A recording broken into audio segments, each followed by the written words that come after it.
오늘 우리에게 주신 하나님 말씀 같이 봅니다. 요한복음 12장 20절에서 26절까지 말씀이에요. 요한복음 12장 20절에서 26절까지 말씀을 제가 봉독합니다. 명절에 예배하러 올라온 사람 중에 헬라인 몇이 있는데 그들이 갈릴리 벳세다 사람 빌립에게 가서 청하여 이르되 선생이여 우리가 예수를 배우고자 하나이다 하니 빌립이 안드레에게 가서 말하고 안드레와 빌립이 예수께 가서 여쭈니 예수께서 대답하여 이르시되 인자가 영광을 얻을 때가 왔도다. 내가 진실로 진실로 너희에게 이르노니 한 알의 밀이 땅에 떨어져 죽지 아니하면 한 알 그대로 있고 죽으면 많은 열매를 맺느니라. 자기의 생명을 사랑하는 자는 잃어버릴 것이요 이 세상에서 자기의 생명을 미워하는 자는 영생하도록 보존하리라. 사람이 나를 섬기려면 나를 따르라.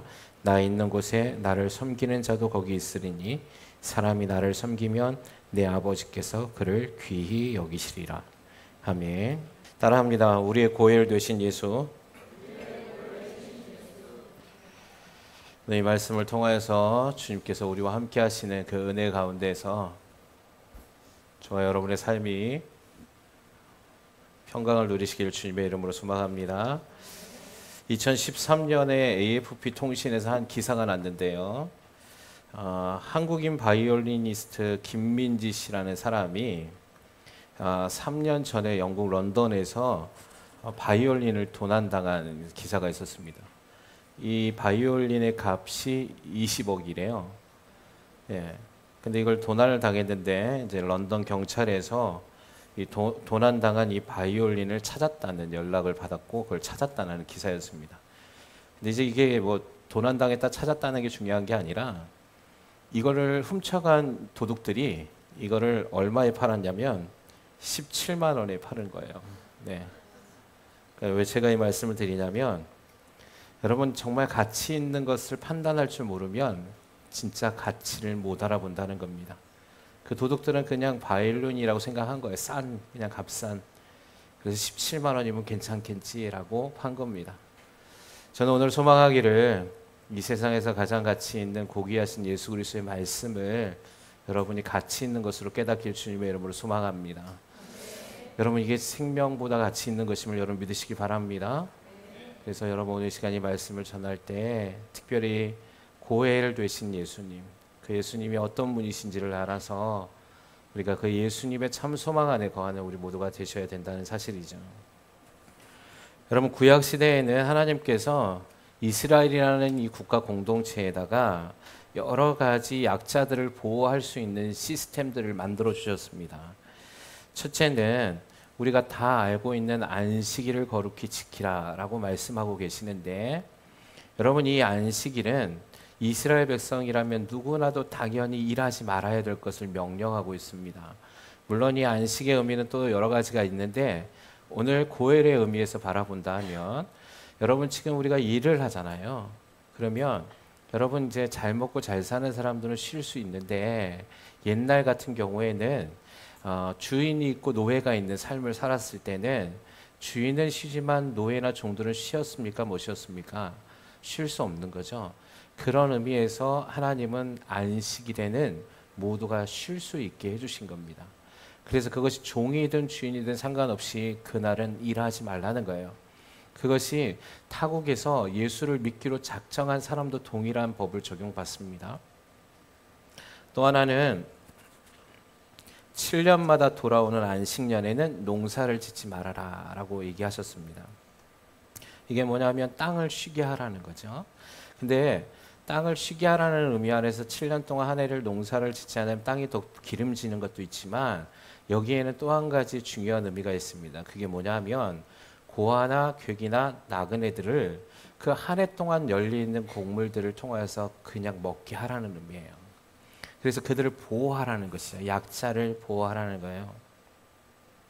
더 나아가 우리가 잘 알고 있는 이 안식년에는 또 이 안식년이 7년에서 7번이 되면 50년째 해는 희년이 되거든요. 이때는 정말 기쁨의 해입니다. 모든 것들을 다 풀어주는, 모든 매임들을 풀어주는, 종이 되었던 자도 풀어주고 다 되돌려줘야 하는. 그리고 여러 가지 법들 가운데서도 땅도 마찬가지였는데 땅을 돌려주는 해가 있었습니다. 그래서 하나님은 이 땅이 누구 것이냐고 기록하고 있냐면 이 땅은 나의 것이다 라고 얘기하고 있습니다. 그래서 땅은 너희의 소유가 아니야.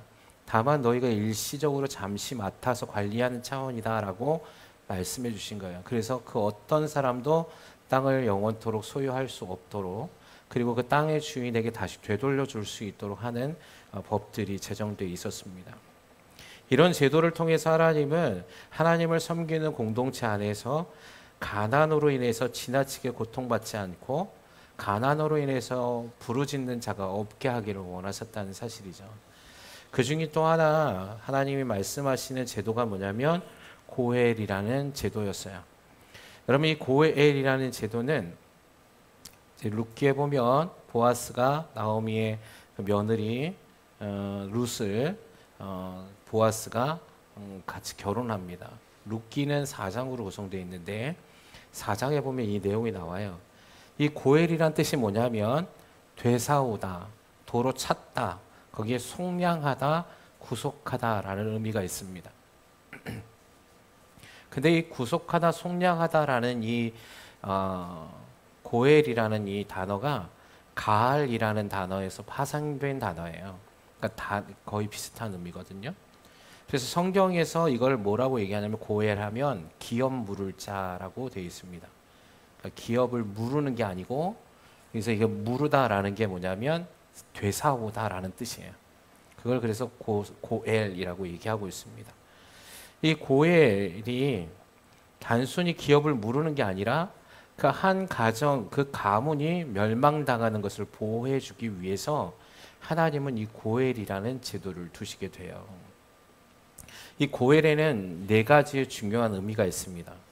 첫째는 친족이 가난하였을 때 토지를 팔으면 그것을 도로 사주어야 된다는 거예요. 그러니까 가난해서 땅을 팔면 이 사람은 마지막 땅이잖아요. 그러면 그걸 친족인 누군가가 그걸 되사주어야 하는 것이 있습니다. 그게 이제 고엘 제도에 포함되어져 있어요. 레위기 25장 23절에서 25절에 이렇게 얘기하는데 토지를 영구히 팔지 말 것은 토지는 다 내 것임이라. 너희는 거류민이요 동거하는 자로서 나와 함께 있느니라. 너희의 기업에 온 땅에서 그 토지를 무르기를 허락할지니 만일 내 형제가 가난하여 그의 기업 중에서 얼마를 팔았으면 그에게 가까운 기업 물을 자가 와서 그 형제가 판 것을 물을 것이요 라고 제정해 주셨습니다. 그러니까 이 토지가 가난해서 팔았으면 고엘, 즉 기업을 물을 자가 와서 그 토지를 다시 되사주어야 하는 거예요. 두 번째는 이 친족이 가난하여서 노예가 되었을 때 고엘, 즉 그 고엘을 맡은 자, 기업 물을 자는 뭐 했냐면 그를 속량해 주어야 된다라고 말하고 있습니다. 레위기 25장 47절에서 49절에 보니까 이렇게 얘기하시는데 만일 너와 함께 있는 거류민이나 동거인은 부유하게 되고 그와 함께 있는 내 형제는 가난하게 되므로 그가 너와 함께 있는 거류민이나 동거인 또는 거류민의 가족이 후손에게 팔리면 그가 팔린 후에 그에게 속량받을 권리가 있나니 그의 형제 중 하나가 그를 속량하거나 또는 그의 삼촌이나 그의 삼촌의 아들이 그를 속량하거나 그의 가족 중 그의 살부치 중에서 그를 속량할 것이요 그가 부유하게 되면 스스로 속량하되 이렇게 기록하고 있습니다. 자, 이게 기업 물을 자가 책임져야 할 두 번째. 그러니까 노예가 가난해서 노예가 되는 것을 방지해 주는 거예요. 그래서 기업 물을 자 중에 그것을 받은 사람은 반드시 친족이 노예가 되지 않도록 속량해 줘야 할 의무가 있었습니다. 세 번째는 이 고엘, 기업 물을 자가 가져야 될 또 하나의 의무와 책무는 친족이 자식이 없이 죽었을 때 그 과부와 결혼하여서 자녀를 낳아 기업을 잇도록 해주어야 했습니다. 신명기 25장 5절에서 6절에 이렇게 얘기합니다. 형제들이 함께 사는데 그중 하나가 죽고 아들이 없거든 그 죽은 자의 아내는 나가서 타인에게 시집가지 말 것이요 그의 남편의 형제가 그에게로 들어가서 그를 맞이하여 아내로 삼아 그의 남편의 형제된 의무를 그에게 다 행할 것이요 그 여인이 낳은 첫 아들이 그 죽은 형제의 이름을 잊게 하여 그 이름이 이스라엘 중에서 끊어지지 않게 할 것이라 라고 기록하고 있습니다. 그래서 고엘, 즉 기업 물을 자가 세 번째 책무는 자식을 이어야 된다는 겁니다. 여러분, 특별히 이 자식이 여자를 의미하는 게 아니라 아들을 이야기하는 겁니다. 아들을 낳아야 하는 거예요. 왜냐하면 이 당시의 사회에서는 남자만이 경제적 활동을 할 수 있었기 때문에, 그래서 하나님은 고아, 그러니까 경제적인 능력이 없는 사람을 얘기하는 거죠. 어린아이는 경제적 능력이 없습니다. 과부, 왜 남편이 없는 여인은 경제적 능력이 없는 거예요. 그래서 남자가 없으면 그는 굶어서 죽을 수밖에 없는 거거든요. 그렇기 때문에 하나님은 그런 자가 없게 하기 위해서 이 고엘 제도를 만들어 놓으신 거예요.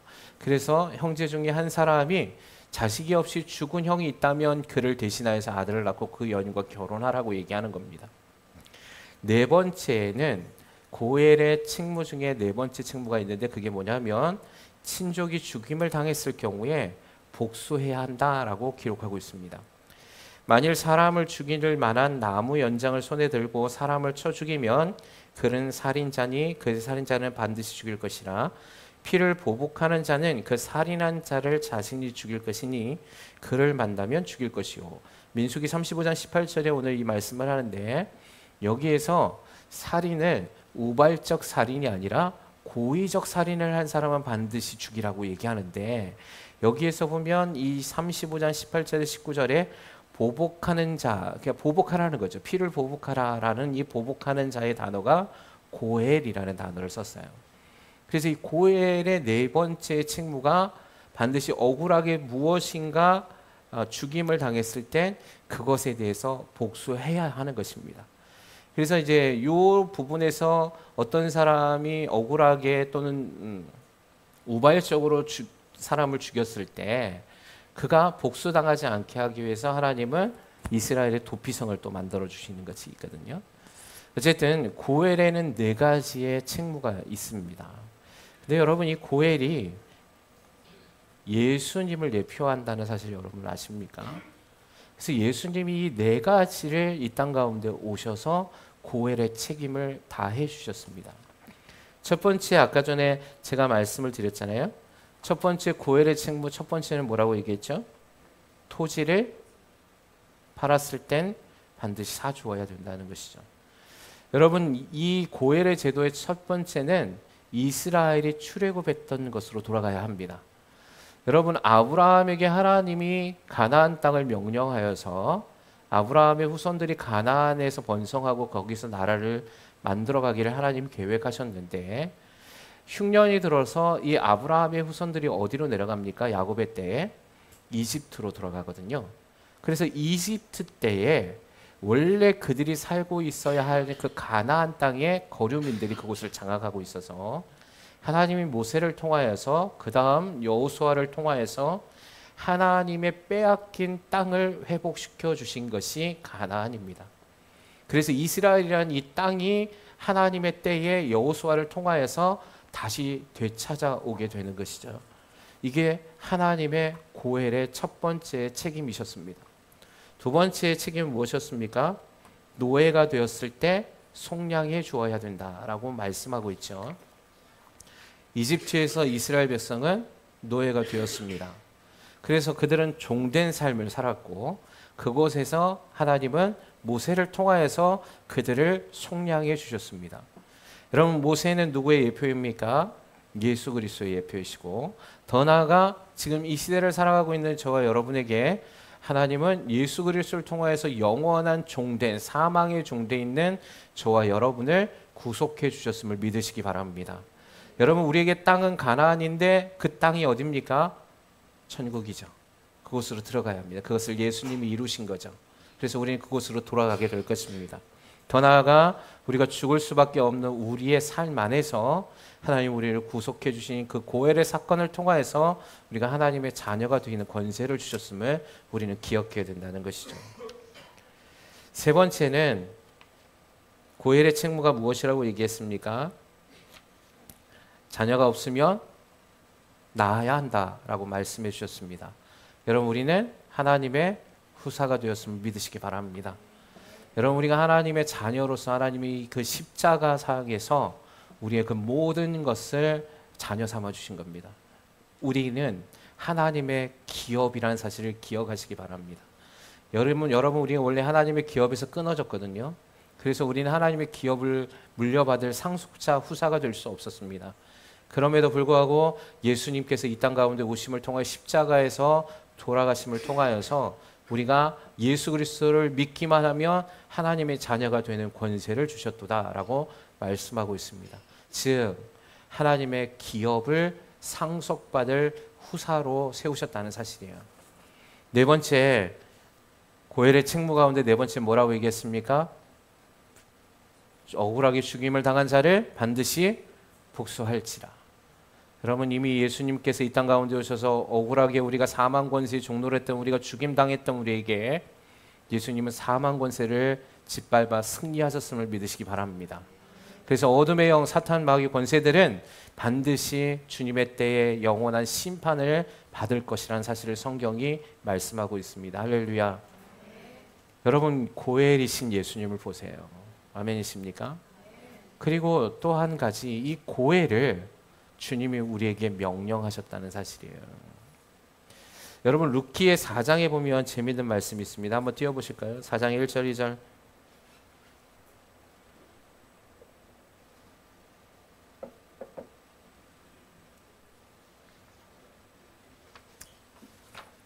루키 4장 1절부터 좀 쭉 제가 읽을 때까지 한번 따라 내려보세요. 제가 한번 읽어보겠습니다. 잘 보시길 바랍니다.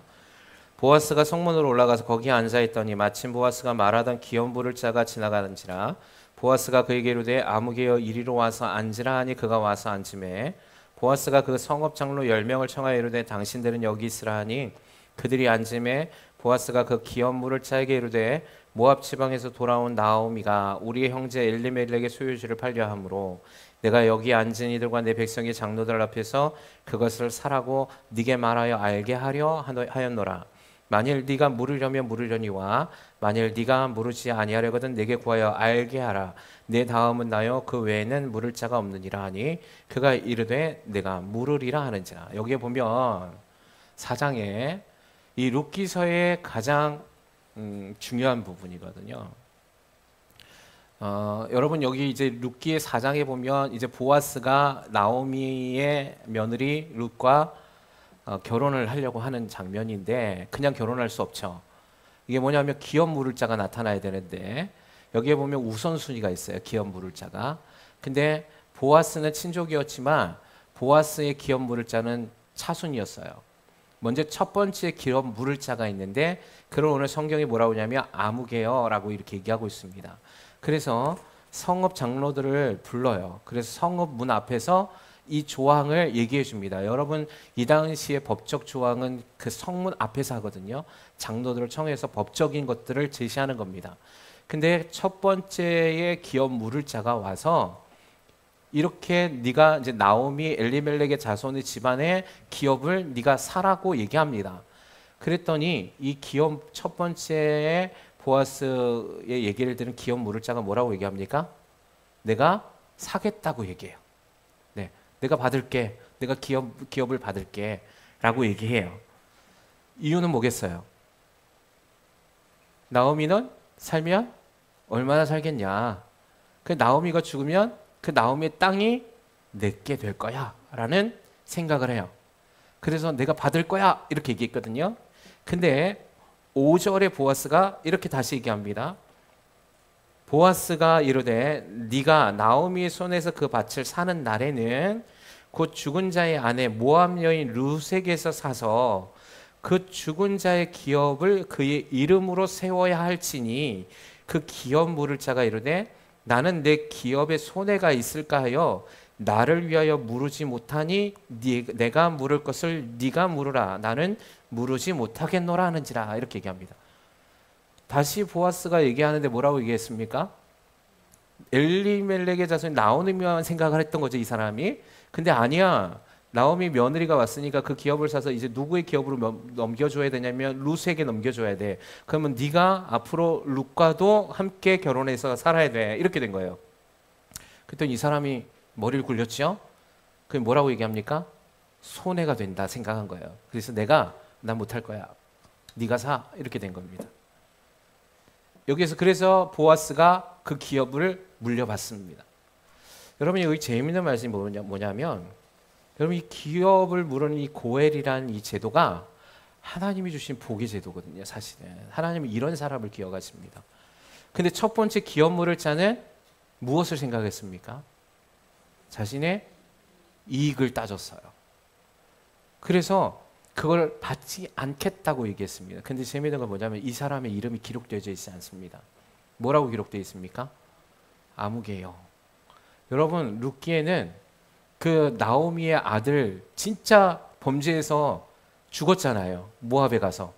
이 범죄한 아들이거든요. 근데 이들의 이름도 나와요. 룻도 나오고 오르바도 나오고 다 나와요. 근데 여기에서 정말 중요한 기업을 물려받아야 할 이 사람의 이름이 안 나와요. 무엇입니까? 하나님이 이의 이름을 기억하지 않기를 원하시는 거예요. 할렐루야. 제가 이 말씀을 준비하면서 그럼 지금 우리에게 기업 물는 의미는 뭘까? 주님이 우리를 위해서 그 기업을 물려받으시는 그 고엘이 되셨는데 그럼 이 시대를 살아가고 있는데 우리에게 고엘은 무엇일까?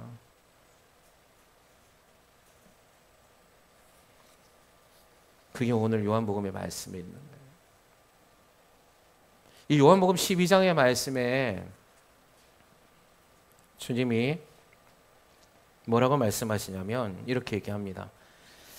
어떤 이제 무리들이 몰려와서 이제 예수를 본 거죠. 왜 왔냐면 이제 이 내용이 뭐냐면 죽은 나사로가 살아나가지고 예수님하고 막 이렇게 복음 전하고 있는 상황이에요. 그러니까 사람들이 엄청나게 몰렸죠. 왜냐면 죽었던 나사로가 살았으니까. 그래서 그때 뭐라고 얘기하냐면 예수께서 이르되 인자가 영광을 받을 때가 왔도다 이렇게 얘기하면서 하시는 말씀이 있었어요. 그게 뭐냐면 내가 진실로 진실로 너희에게 이르노니 한 알의 밀이 땅에 떨어져 죽지 아니하면 한 알 그대로 있고 죽으면 많은 열매를 맺느니라. 이건 이제 앞으로 주님이 돌아가실 것을 예표하지만 이 말씀을 통해 제자들에게도 전하는 의미가 있었어요. 뭐냐면 너희는 이제 앞으로 어떤 삶을 살아야 된다? 한 알의 밀이 되라라. 근데 그 밀알이 죽어야 된다라고 얘기하는 거예요. 그러면서 얘기합니다. 자기의 생명을 사랑하는 자는 잃어버릴 것이요 이 세상에서 자기의 생명을 미워하는 자는 영생하도록 보존하리라. 26절의 말씀 한번 읽어볼까요? 자, 시작.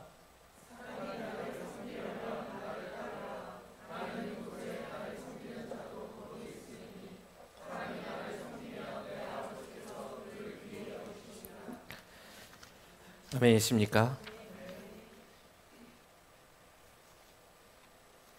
여기에 보니까 주님이 제자들에게 명령하셨어요. 그리고 마태복음에도 주님이 이렇게 얘기하셨는데 인자가 온 것은 섬김을 받으려 함이 아니라 도리어 섬기려 하고 자기 목숨을 많은 사람의 대속물로 주려 함이니라 라고 기록하고 있습니다.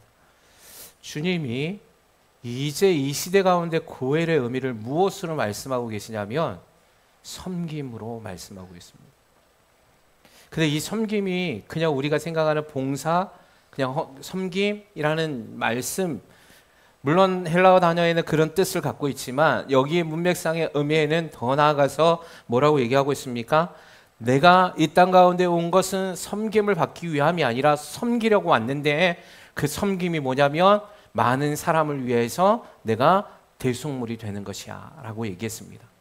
그리고 오늘 요한복음의 말씀에서도 요한복음 12장에서도 분명히 말씀하시기를 사람이 나를 섬기려면 나를 따르라. 나 있는 곳에 나를 섬기는 자도 있으리니 사람이 나를 섬기면 내 아버지께서 그를 귀히 여기시리라. 너희가 나를 섬기려면 나를 따라와야 하는데 나 있는 곳에 나를 섬길 자도 있을 거야. 근데 그 위에 뭐라고 얘기했습니까? 한 알의 밀이 땅에 떨어져 죽어야 된다라고 얘기하는 거예요. 사랑하는 취하는 교회 성도 여러분, 고엘 되신 예수 그리스도를 우리가 생각하면 우리의 삶도 고엘의 은혜를 물려받아야 하는 것입니다. 할렐루야.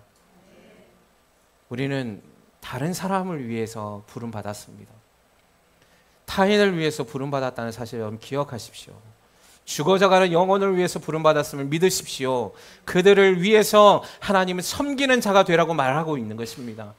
주님이 우리에게 우리의 그 죽음에서 종된 자에게 하나님의 자녀가 되는 후사와 구속의 속량의 은혜를 주셨듯이 오늘도 동일하게 우리는 그 누군가를 섬기는 자가 되라고 얘기하고 있는 거예요.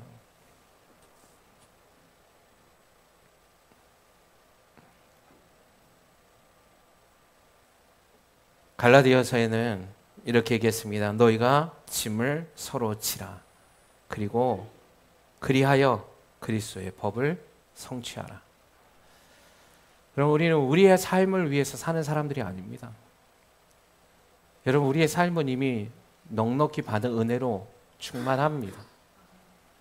더 이상 우리는 바랄 것이 없는 존재들입니다. 아멘이십니까? 죽음에서 생명으로 옮겨진 자, 종에서 하나님의 자녀로 하나님이 우리를 부르신 자들은 아닙니까? 근데 아직도 우리는 우리 자신을 위해서 살려 합니다.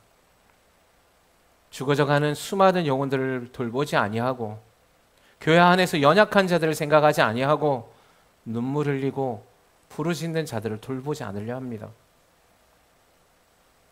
그들의 억울함을 같이 기도를 하며 그 눈물로 기도해 주려 하지 않습니다. 짐을 서로 지라는 이 문자는요, 먼 거리를 짊어지고 옮겨야 할 무거운 짐을 의미합니다. 이 말은 더운 날 하루 종일 계속되는 노동과 고충의 시련에 쓰러져 있는 사람을 얘기합니다.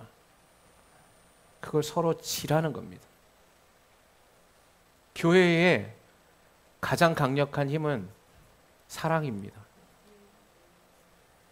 자신을 사랑하는 사랑이 아니라 타인을 사랑하는 사랑, 이웃을 사랑하는 사랑, 내 몸과 같이 이웃을 사랑하는 그 사랑에 이 세상 그 어떠한 강력함보다, 그리고 이 세상 더 그 어떠한 고귀한 가치가 있는 것보다 더 큰 가치가 있음을 여러분 믿으시기 바랍니다. 저 서두에 바이올린 얘기를 했어요. 20억짜리 바이올린을 보며 그 가치를 못 알아봤던 도둑들이 17만 원에 팔아 넘겼던 것처럼 우리는 가장 가치 있는 세상의 그리스도 예수 그리스도의 사랑을 값싼 은혜로 치부하고 살아가는 것은 아닌지 되돌아보길 주님의 이름으로 소망합니다. 가장 고귀한 가치는 희생에서 나온다는 사실을 여러분 기억하시길 바랍니다. 남을 섬기는 데 있음을 여러분 믿으시기 바랍니다. 우리가 얼만큼 잘 사느냐, 우리가 얼만큼 배부르느냐에 하나님은 관심이 없으세요.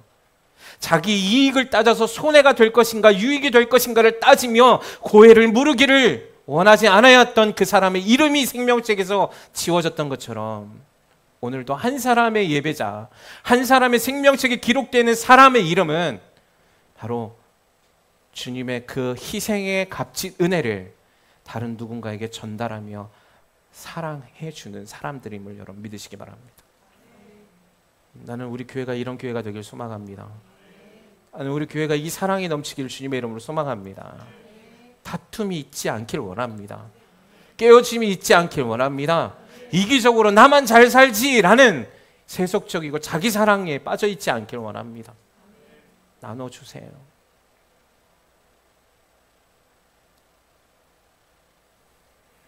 어떤 한 기사에 노년의 할머니가 학교에 찾아와서 장학금을 닫겠다는 기사가 있었습니다. 그 노할머니가 장학금 기탁한 금액이 5천이었어요. 5천만 원.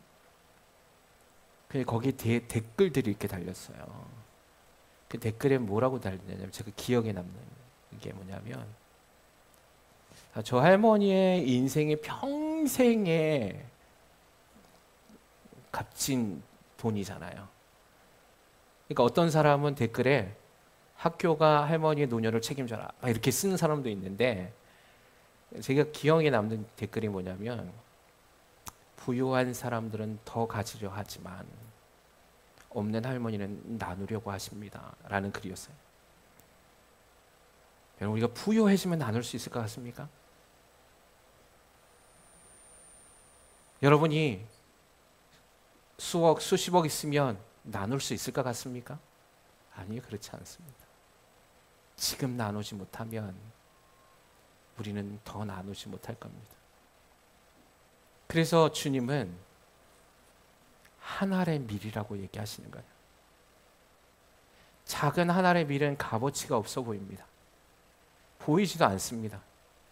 근데요, 그 작은 한 알의 밀이 땅에 떨어져 죽으면 많은 열매를 맺습니다. 저와 여러분이 오늘 이 시간 이 말씀을 들을 때 그 작은 한 알의 밀이 되길 주님의 이름으로 소망합니다.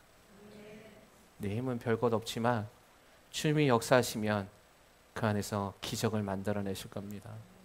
문제는 그 작은 한 알의 밀 아래 희생과 헌신과 섬김이 없기 때문이라는 사실이에요. 주님이 오늘 이 시간 우리에게 명령하시는 것은 모범이 되신 예수 그리스도를 따라 주님 말씀하셨습니다. 너희가 나를 섬기려느냐? 그러면 나를 따르라. 그리고 나 있는 곳에 나를 섬기는 자도 있으리라. 할렐루야. 주님이 계신 곳이 어디겠어요? 저 천국 아니겠습니까? 그곳에 누가 간다고요? 섬기는 자들이 간다는 겁니다. 사랑하는 주야는 교회 성도 여러분, 다시 한번 우리 믿음을 점검해 봅시다.